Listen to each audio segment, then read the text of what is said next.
From 1966 to 1983, African American residents of Baltimore published their poetry and artwork in a mimeographed magazine called Chicory, created by the Enoch Pratt Free Library with funding from the Federal War on Poverty. The Detroit Free Press called it the voice of the inner city.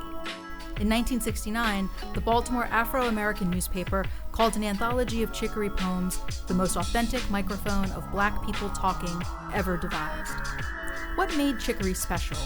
Created by Baltimore poet Sam Cornish, who later became Boston's first poet laureate, the magazine created a public space for Black people in Baltimore to express themselves in their own words. The kind of writing that appears in Chicory, it's poetry, but I read it as a reportage, like, authentic, feet on the ground, responding to what is not necessarily covered in the mainstream. As the December 1966 issue said, it will not be literature, but clear and direct inner city ways of expressing something about our life. It is writing about experience, about being poor, about being alive.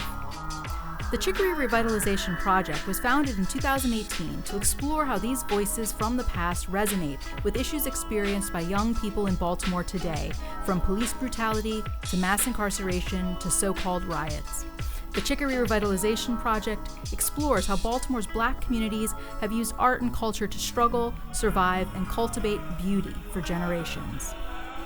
The Chicory Revitalization Project is led by Melvin Brown, former Chicory editor, Everett Adam Jackson, former Chicory editor, Patrice Hutton and writers in Baltimore schools, Victor Rogers / Slangston Hughes and Do More Baltimore, Dr. Patrick Ore, Bard Early College High School, Baltimore, Wesley Wilson, Kim Day and Enoch Pratt Free Library, and Mary Rizzo, Rutgers University-Newark. Chicory was created as the magazine for people who don't like to write, but have something to say. Through events and partnerships, the Chicory Revitalization Project uses poetry from Chicory to reach young people who have something to say about the world they live in today. Educators use Chicory to bring the past to life for their students. For the past year and a half, due to COVID-19, most of our programming has been online, and the Chicory Archive has provided a really amazing sort of interactive tool for students to dip into. While many of the historical documents preserved in archives and referenced in textbooks are written by people in power, Chicory allows us to hear what regular Black people in Baltimore, many of whom were young themselves, were thinking, debating, and struggling with during an era marked by riots, uprisings, political turmoil, war, and urban problems. Their words resonate with young people who are grappling with similar issues today. Free resources are available to help teachers incorporate Chicory into their classroom. Every issue of Chicory is available online.